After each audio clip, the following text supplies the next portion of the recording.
We've had so much fun with this penny hunt and fill series, especially boxes from the Northeast. We've got episode number 17 now with a Massachusetts box and a Connecticut box.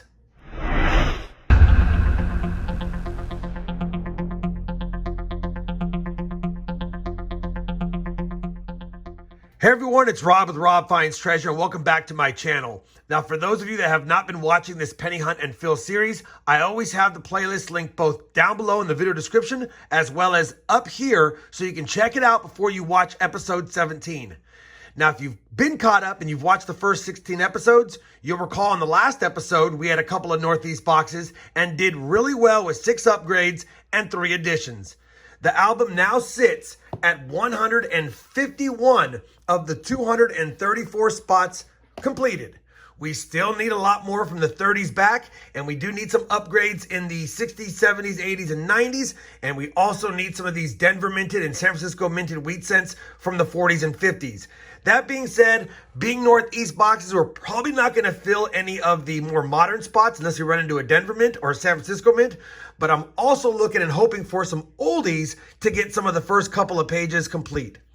Now that you're all caught up, we're ready to get this hunt started. I do want to say thank you in advance to both Stacy Hall and Penny Hunter for providing these 2 boxes. Now, I still have a couple more boxes from Penny Hunter after this. He sent me 3, but we'll do 1 this time, and we'll do a 2-box hunt probably in a few more episodes when I get to them. Both of the boxes are circulated. Stacy Hall went ahead and popped the top of this one for me and validated that we had circulated cents. So we know we have a penny hunt here, and you can see by the holes in the bottom of this box that we have circulated cents. No sense lollygagging. I'll be using my Lincoln Penny coin hunt mat. If you'd like links to that, I always have it down below as well as up here as well. And I'll be using my microscope to check for any of the varieties I have listed on my mat in case you run across them. It's time to get going. Let me go ahead and grab this first roll, and we'll bring you in if and when we have a find. Roll number 2, and it's going to have at least 2 wheat cents because we have one right here in the front. And this one's going to be a 1956 Philadelphia. And then out in the back, I can barely make it out, but I know it's a wheat cent. We have a 1944 Philadelphia. On the board, 2 wheat cents, second roll. Roll number 8, wheat cent number 3, obverse facing. It's a pretty nice 1946p, third of the box. Roll 10, wheat cent number 4, another 1944. Roll 12 actually had a wheat cent ender. I didn't see the date because of the way the wrapper was, but looked like it could have been, and it is. It's another 1956 Philadelphia, wheat cent 5 of the hunt. Same roll. Wheat cent number 6. And that's a 57 Denver. Roll 13, and wheat cent number 7 is kind of nice. Solid obverse facing. It's a pretty good detailed 1953P. Could upgrade. A little bit of corrosion on it, but great detail regardless. Roll 14. Wheat cent 8 already. This one's going to be a 1945 Philadelphia. Same roll, almost another ender. We have another wheat cent. It's going to be number 9 of the hunt. And that one's a 51 Denver. Roll 19, and we have double-digit wheat cents. Obverse facing, a 1958 Denver. Roll 24, another almost ender. Wheat cent number 11 of the hunt. And it's going to be another 57 Denver. Roll 27. Wheat cent number 12 coming up. It's going to be, is that a 1929 Philadelphia? It is. We'll take a 29 Philly. It's not in the 30s, but it's one in the 20s, and we need those 2. Roll 29 is going to have 2 wheat cents, number 13 and 14. Number 13 was obverse facing, and it's a 1949 Philadelphia. And I flattened them out, and I see number 14 back here. So we'll take a peek together. And it's another 1934. Every time we get one in the 30s, it seems to be a 34 or a 39. And I don't see the double die on it, but we'll take it. Another one in the 30s. Same roll, we had a third one hiding out. 53 Philadelphia. That makes number 15 of the hunt. Roll number 30. Wheat cent number 16. And that is a 1942 Philadelphia. Same roll. Wheat cent 17. Is that a 1920 Philly? And it is. We'll take that. I don't know if we need a 1920, but that might be an upgrader. And more importantly, 2 from the 20s with 20 rolls still to go. Roll 33, wheat cent number 18. And that's a pretty nice 1957 Denver, which I'll take. Roll 40, wheat cent number 19. We just may hit 20 on this first box. That's another 1953, I believe.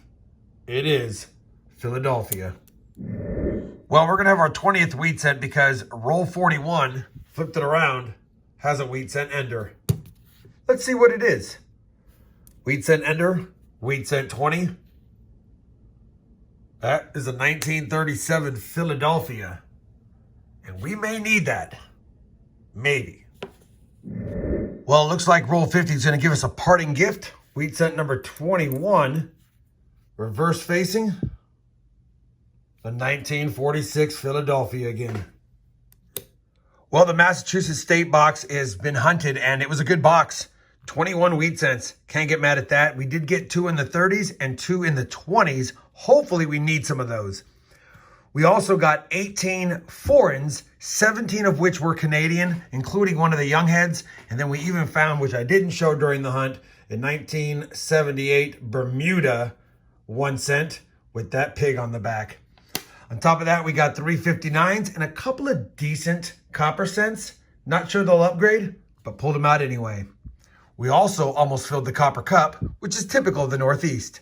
Now that box 1 is done, we've got the Connecticut box, just like we hunted in the first 6 boxes of this series, from the same area, Penny Hunter. Let me pull this forward. We'll do a live opening and see if we have any enders, and then get on with the hunt. All right, sitting on 21 wheat cents. Can we add another 10 or 12 from this box? Statistics say we will, because the Northeast boxes seem to be doing really well for this hunt, and all the hunts I've done up in the Northeast. Let's see if we got any fancy schmancy enders. We got a Canadian young head right there. And I don't see anything at quick glance, but it looks like it's got more copper, of course.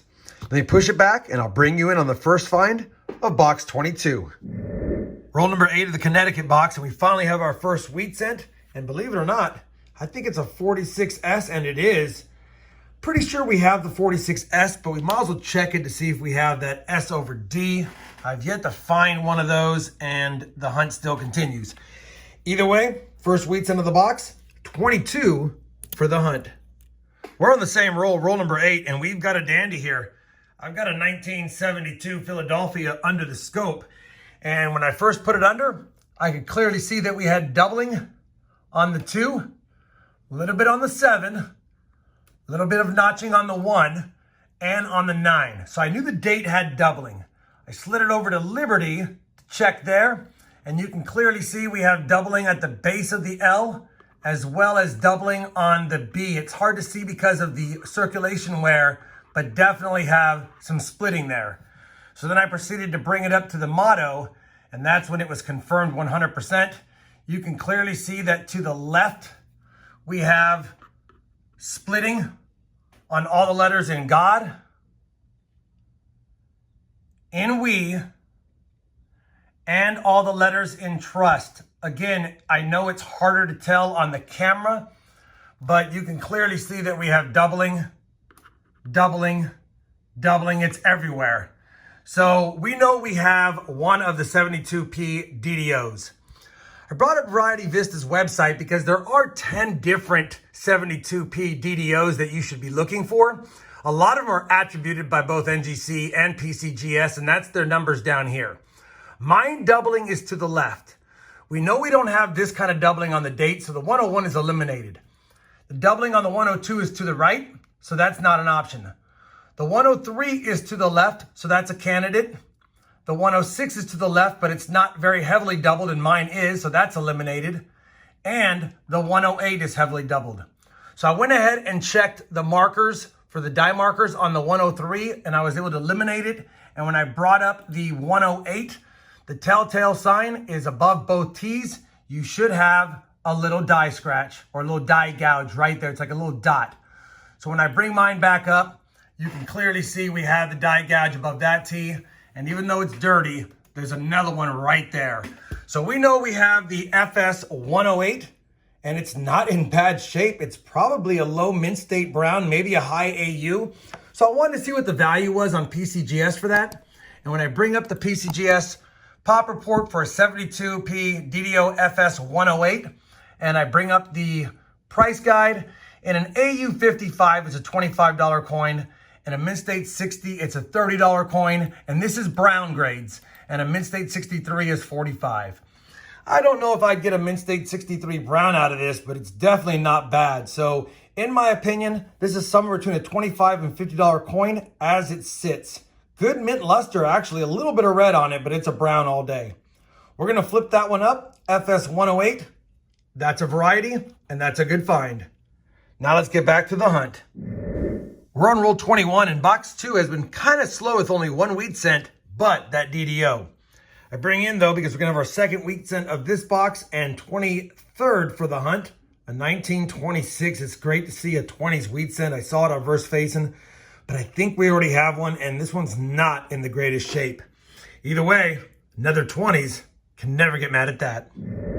Roll 31 is finally going to yield the third wheat cent of the box, 24th for the hunt. Just cracked open the roll. It's the second one in, and it's a 57 Philadelphia. Roll 32, back-to-back rolls with the wheat cent. Number 4 of the box, 25 of the hunt, 56 Denver. Roll 37, 5th wheat cent of the box, 26 of the hunt, a 45 Denver. Same roll, wheat cent 27. Ooh, a 1931 Philadelphia in decent shape. Wow. We'll take that one. Cool toning. A little bit of damage, but you know what? I think we need a 31p. Roll 43. Wheat cent 28 of the hunt. 7th of the box. 54 Denver. Roll 45. Wheat cent 29. 8th of the box. A 53D. Roll 46 will give us wheat cent number 30 of the 2-box hunt. Makes the 9th for this one more for double digits. It's naked eye visible if it was a DDO, but I'm just going to look at it anyway, because why not? Not the DDO. Still nice seeing another wheat cent in the box. Roll 49 will provide wheat cent number 31, double digits for the box. What year is it? Looks like it's another 54 Denver. We have that. We have finished box 22 of the Penny Hunt and Fill series, and it was another dandy. Yeah, it was a little bit lighter than the first box, which had 21 wheat cents, but 10 wheat cents and a good variety is a good box. Total of 31 wheat cents found, possible modern upgrade, maybe some of the 20s and 30s will upgrade. We did get 18, 20, 22 Canadians, 2 with a laureate portrait, and we also had that Bermuda 1 cent with the pig on it from 1978. We got a total of 7 59s, 2 beautiful copper cents, and 1 69S, not the DDO. Copper Cup was a little bit light for the Northeast, but better than what I usually get, so that always makes me happy. Let me go ahead and comb through these finds and see if we can upgrade or add any more to the Penny album. Well, we have combed through the finds and we actually did some progress once again. I was able to upgrade 4 of the coins from the hunt. We did upgrade the 53p. It has a lot more detail. The 46S, the other one was pretty toasty, and this is hard to see, but it is better. The 26p we actually upgraded, and I know it's not a great example, but the one we upgraded had damage. So of course, whenever a coin is damaged, we will upgrade it regardless. We also upgraded the 1920p, which was really slick. Ironically, none of the 320s, the 20, 26, or 29, did we really need, but upgrading 2 of those 3 was a lot of fun. 4 total upgrades and 2 additions. We've now welcomed the 1937p. It's not a great example, but it does fill a spot. Hopefully we'll find an upgrade soon. And of course, the harder to find 1931 with only 19 million minted, we added that one. After 22 boxes, we now have filled 153 of the 234 spots. That was a pretty good 2-box hunt with 31 wheat cents, 4 of which were upgrades, 2 of which were additions. If you're enjoying this penny hunt and album fill series, I'd appreciate a thumbs up. And as always, everyone, happy hunting and thanks for watching.